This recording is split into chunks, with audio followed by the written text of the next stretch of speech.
नमस्ते एवरीवन, मैं हूं अंकुश मौर्य और स्वागत है आपका हमारे चैनल में। और आज मैं बात करूंगा एक ऐसे देश की और एक ऐसे आदमी की जिसको यूरोप का आखिरी डिक्टेटर कहा जाता है।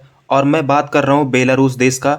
और वहां पर 2025 में आने वाले हैं इलेक्शंस, लेकिन यहाँ का पॉलिटिकल माहौल जो है बहुत ही ज़्यादा फ्रीज हो चुका है, बिल्कुल वहाँ की सर्दियों की तरह। और यहाँ के इलेक्शंस में सिर्फ एक नाम हमेशा से जीतता आया है और आगे भी वही नाम रहेगा, ऐसा इस इलेक्शन में भी दिख रहा है। और वहाँ के जो करंट राष्ट्रपति हैं, जो कि 1994 से बने हुए हैं, अलेक्जेंडर लुकाशेंको, वो अपने 7th टर्म के लिए जीतेंगे। और ये बात हर एक बेलारूसियंस को पता है। 1994 से ही बेलारूस पे हुकूमत कर रहे हैं और जो बेलारूस का संविधान है उसे भी 1994 में अपनाया गया, जिसे बाद में संशोधित भी किया गया।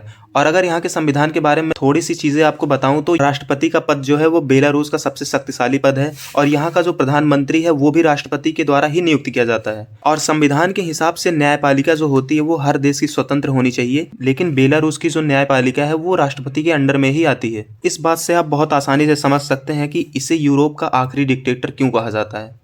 हालांकि लुकाशेंको के जो सपोर्टर्स हैं वो इस चीज को बेलारूसियन डेमोक्रेसी बोलते हैं। और एक बहुत ही अजीब सी बात यह है कि खुद लुकाशेंको ने कहा कि मुझे इलेक्शन कैंपेन में कोई इंटरेस्ट ही नहीं है, मेरे पास वक्त ही नहीं है। आप सोचो, दुनिया का कोई ऐसा पॉलिटिकल लीडर हो जो ऐसा कहे कि मेरे पास इलेक्शंस के लिए वक्त ही नहीं है। हालांकि हर देश में इसमें अरबों खरबों बहाया जाता है, लेकिन लुकाशेंको ने ऐसा कहा क्यों, इसके पीछे भी एक बहुत ही बड़ा कारण है। चीज तो ये कि वहाँ के लोगों के अंदर ऐसा बैठा दिया गया है कि अगर हम लुकाशेंको को नहीं जिताते हैं तो हमारा भी हाल यूक्रेन की तरह होगा। और वहाँ के लोग बिल्कुल भी इंस्टेबिलिटी नहीं चाहते अपनी कंट्री में। तो 2020 में बेलारूस में बहुत ही हैविली प्रोटेस्ट हुए थे। इसकी ब्रुटलिटी और 1000 अरेस्ट के बाद प्रोटेस्ट को दबा दिया गया और रसिया की मदद से लुकाशेंको ने अपनी कुर्सी बचा ली। और अगर आप ध्यान दोगे ना तो लुकाशेंको और पुतिन की बहुत ही ज्यादा बनती है और पुतिन की वजह से ही लुकाशेंको इतने दिन से बेलारूस की कुर्सी पे बने हुए। अगर आप पूरी दुनिया में सबसे क्लोजेस्ट इलाई बोलोगे रूस के, तो वो कंट्री बेलारूस ही है। अगर आप बेलारूस की लोकेशन देखोगे ना तो ये बिल्कुल रसिया, पोलैंड और लिथुआनिया के बीच में है